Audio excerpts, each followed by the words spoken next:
म्हादईचं पाणी वळवण्यासाठी केंद्रीय जल आयोगानं कर्नाटकला दिलेल्या DPRची मंजुरी रद्द करावी आणि तातडीनं जलव्यवस्थापन प्राधिकरणाची स्थापना करावी या मागणीसाठी मुख्यमंत्री डॉक्टर प्रमोद सावंत यांच्या नेतृत्वाखालील शिष्टमंडळानं केंद्रीय गृहमंत्री अमित शहा यांची काल दिल्लीत भेट घेतली।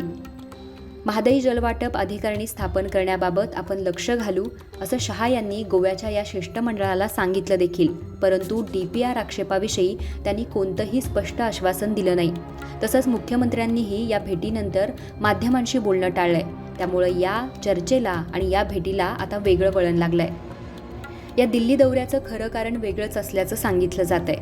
मुख्यमंत्री सावंत यांच्या दिल्ली दौऱ्याचं दृश्य कर्नाटकबरोबरचा पाणी तंटा हे सांगितलं जात असलं तरी शहा आणि सावंत यांच्या भेटीमागे खरं कारण वेगळंच असल्याचं सूत्राचं म्हणणं आहे। गोव्यात काँग्रेसमधून भाजपामध्ये आलेले जे 8 आमदार आहेत त्यांना सावंत मंत्रिमंडळात अद्याप मंत्रिपद किंवा महामंडळ यापैकी काहीही दिलेलं नाही।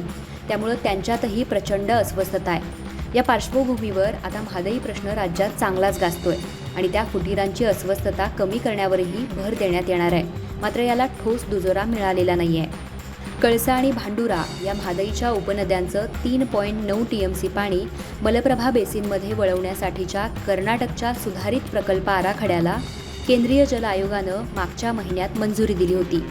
कर्नाटकात विधानसभा निवडणुका होणार आहेत आणि याच पार्श्वभूमीवर कर्नाटकात हा विषय बहुतांश राजकीय पक्षांनी उचलून धरलाय। याला केंद्राची सुद्धा साथ आहे असा आरोप इकडे होतोय। याशिवाय गोव्यात सामाजिक क्षेत्रात असंतोष पसरलाय। ही चालून आलेली आयती संधी विरोधक घेत असून 16 जानेवारी रोजी मुख्यमंत्र्यांच्या गावी म्हणजेच साखळी येथे आंदोलन छेडण्याचा पवित्रा विरोधकांनी घेतलाय। याबरोबरच म्हादई बचाव आंदोलनानंही गावोगावी सभा घेऊन जनजागृती करण्यास सुरुवात केली आहे। हे सारं काही राज्य सरकारची डोकेदुखी वाढवणारे पवित्रे आहेत। त्यामुळं या पार्श्वभूमीवर मुख्यमंत्र्यांनी तातडीने पावलं उचलत केंद्रीय नेत्यांची भेट घेण्याचं ठरवलं आणि त्याचप्रमाणे शहा यांची भेट घेऊन राज्यातील परिस्थितींची माहिती त्यांनी दिली आहे।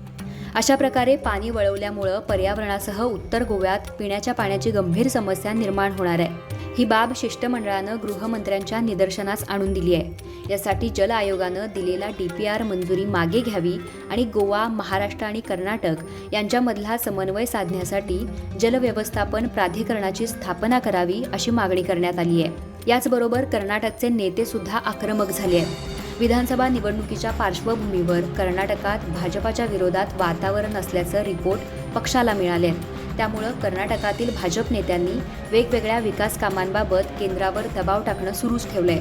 याच प्रकल्पांबाबत ते नेते आग्रही आहेत। म्हादई पाणी प्रकल्पही त्यातला एक भाग आहे। या प्रकल्पाचं पाणी उत्तर कर्नाटकात सगळीकडेच दिलं जाईल असं आश्वासन कर्नाटकच्या मुख्यमंत्र्यांसह इतर सुद्धा देत आहेत। त्यामुळे दिल्लीची ही भेट म्हादईच्या प्रश्नावर किती जोर धरून असणार आहे याचा मात्र आता मोठा प्रश्न पडलाय।